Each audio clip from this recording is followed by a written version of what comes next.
सोनू, अब हमारा क्या होगा? देखो भाई, जब पिताजी थे हमें किसी चीज़ की कभी कोई कमी नहीं होने दी।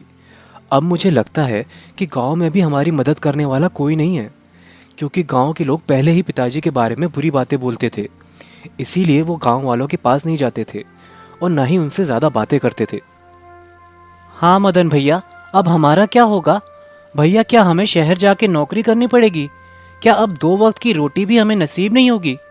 अगर ऐसा है भैया, तो हमें ये गांव छोड़ देना चाहिए और शहर जाकर एक नई जिंदगी शुरू करनी चाहिए।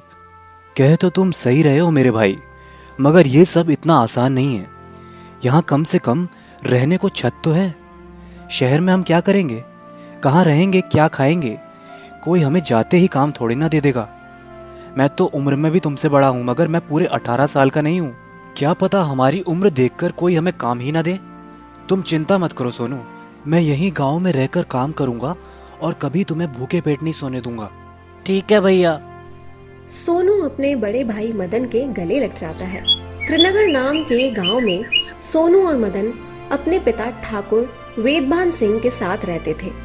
इनका घर बहुत ही समृद्ध हुआ करता था, मगर धीरे धीरे किन्हीं वजहों से ये लोग गरीब हो गए थे। और एक दिन अचानक ठाकुर वेदभान बीमार पड़ जाते हैं और अपने दोनों बच्चों को पास बुलाते हैं। सोनू, मदन, देखो बेटा, अब मेरे पास ज्यादा समय नहीं है। तुम दोनों की माँ के गुजर जाने के बाद मैंने पूरी कोशिश की कि मैं तुम्हें माँ और बाप दोनों का प्यार दूं। पता नहीं मैं ऐसा कर भी पाया या नहीं।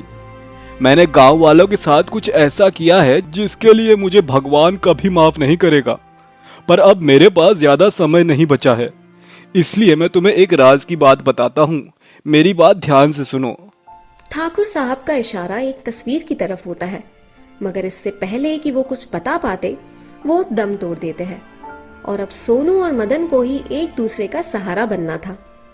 अगले दिन मदन और सोनू काम की तलाश में जाते हैं। तभी अरे देखो देखो कौन जा रहा है, ठाकुर वेदभान की फटीचर औलाद।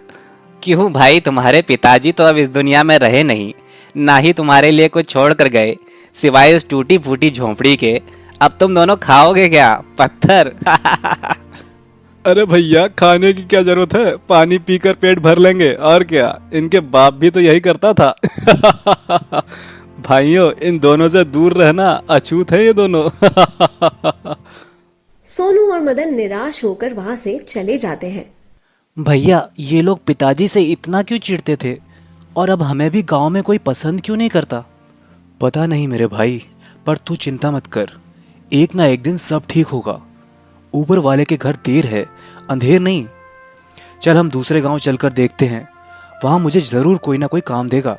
मदन को पास के गांव में एक मुर्गी फार्म में सेठ के यहाँ काम मिल जाता है। उसे यहाँ मुर्गियों को दाना डालना होता था और साफ सफाई का सारा काम करना होता था। शाम को काम खत्म करके मदन घर पहुंचता तो अपने छोटे भाई के लिए राशन लेकर जाता और इस तरह दोनों अपना पेट भरकर चैन की नींद सो जाते थे। कुछ साल ऐसे ही बीत जाते हैं। अब मदन की उम्र शादी लायक हो गई थी। सेठ जी की एक लड़की थी कांता। कांता दिखने में बहुत ही सुंदर थी। सेठ जी को भी बेटी की शादी करानी थी, इसलिए वो बेटी कांता की शादी मदन से कराने को कहते हैं। लेकिन बापू, वो लड़का तो हमारी दुकान पर नौकर है, आप एक नौकर से मेरी शादी कराओगे? अरे पगली, तू क्या मुझे पागल समझती है? अरे तू तब पैदा भी नहीं हुई थी, मैं तब से जानता हूँ वो कौन है, किस खानदान से है। अरे सोने की मुर्गी है वो, उसका बाप राजा था। वो तो उसके कर्म अच्छे नहीं थे, इसीलिए इस तरह कुड़ कुड़ कर मरा।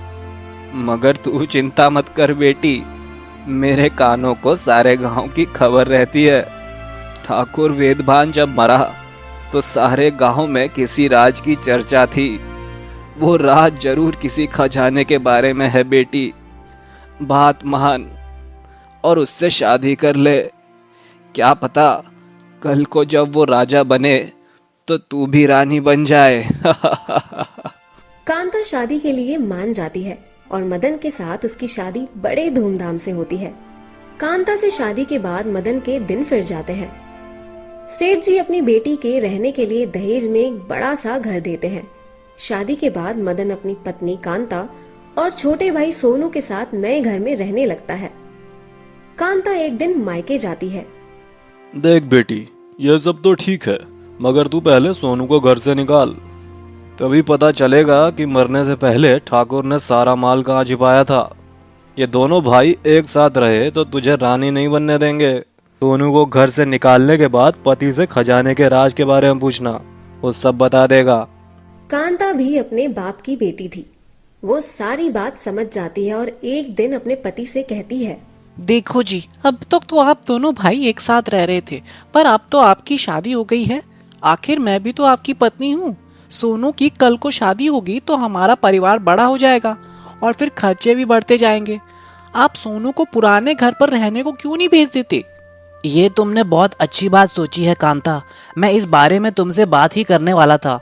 अच्छा हुआ तुमने खुद ही इस बारे में बात कर ली। कांता, मैंने पहले भी सोनू को पुराने घर में भेजने के बारे में सोचा, मगर मेरी हिम्मत नहीं हुई उससे बात करने की। अच्छा हुआ आज तुमने खुद ही मेरी समस्या का हल कर दिया। तुम एक काम करो, शाम को जब सोनू घर आए तो उसे खुद ही ये बात बोल देना। कह देना कि तुम्हारे भैया ने कहा है कि अब तुम पुराने घर में रहो। तुम्हारे लिए कोई अच्छी सी लड़की ढूंढ कर वो तुम्हारी शादी करा देंगे और तुम दोनों पति पत्नी फिर से खुशी खुशी वहां रहना। कांता मन ही मन मुस्कुराती है। इसे कहते हैं सांप का मर जाना और लाठी का भी ना टूटना। मदन ने जैसा जैसा बताया था, कांता ने सोनू से बिल्कुल वैसा वैसा कह दिया। ये बात सुनकर सोनू को बहुत दुख पहुंचता है।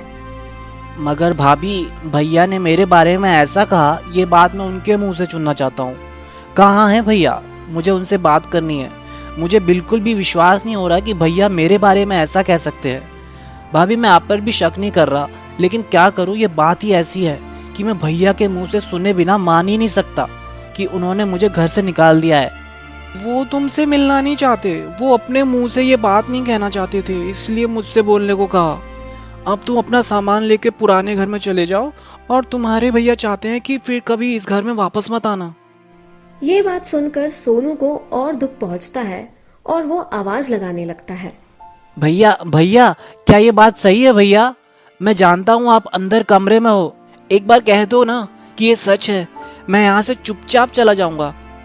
सोनू आवाज लगाता रहा पर मदन कमरे से बाहर निकलकर नहीं आया, तो सोनू वहां से चला जाता है और पुराने घर पहुंचकर पिताजी की तस्वीर के सामने रोने लगता है। पिताजी, भैया ने आज मुझे घर से निकाल दिया। भैया ने आपको वचन दिया था ना कि वो हमेशा मेरे साथ रहेंगे, मगर आज उन्होंने वचन तोड़ दिया पिताजी। मुझे लगता है भाभी ने उनके कान भर दिए होंगे, मगर वो एक बार अपने मुंह से मुझे घर से जाने को कह देते तो मेरे दिल की तसल्ली मिल जाती। सोनू ऐसा कहकर जोर जोर से रोने लगता है। तभी ठाकुर साहब की तस्वीर जमीन पर गिर जाती है और तस्वीर के पीछे से एक कागज निकलकर जमीन पर गिर जाता है।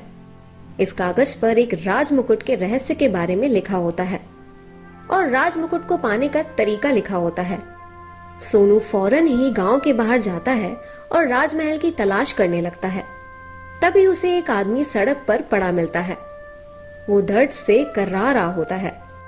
अरे ये क्या हुआ? मुझे इनकी मदद करनी चाहिए। अब सोनू उस बुजुर्ग आदमी को उठाकर बिठाता है और पास के तालाब से पानी लाकर पिलाता है। वो बुजुर्ग सोनू को बताता है कि सालों पहले उसे एक राजा ने राजमहल से फिकवा दिया था, क्योंकि वो राजा गरीब लोगों को पसंद नहीं करता था। मगर मुझे मालूम चला कि भगवान ने उस राजा से बदला ले लिया है और उस राजा से उसकी सारी संपत्ति छीन ली और वो गरीब हो गया और तड़प तड़प कर मर गया। मुझे पता चला कि उस राजा के बच्चे अब इसी गांव में हैं, तो मैं उन्हीं की तलाश में आया हूँ, पर उम्र ज्यादा होने की वजह से साफ नहीं दिखता और पत्थर से टकराकर यहाँ गिर गया था। बाबा, क्या आप ठाकुर वेदभान की बात कर रहे हैं? हाँ बेटा, क्या तुम जानते हो उनके बारे में? हाँ बाबा, मैं ही ठाकुर वेदभान का बेटा हूँ। मैं अपने पिता की तरफ से आपसे क्षमा मांगता हूँ। मैं समझ गया बाबा, मेरे पिता के बारे में लोग बुरा बुरा क्यों कहते थे। गांव वालों ने हम दोनों भाइयों को हमेशा बुरी नजर से देखा है और अब मुझे मेरे भाई ने भी घर से निकाल दिया है। बेटा, जो तुम्हारे पिता ने मेरे साथ किया वही उन्होंने गांव वालों के साथ भी किया।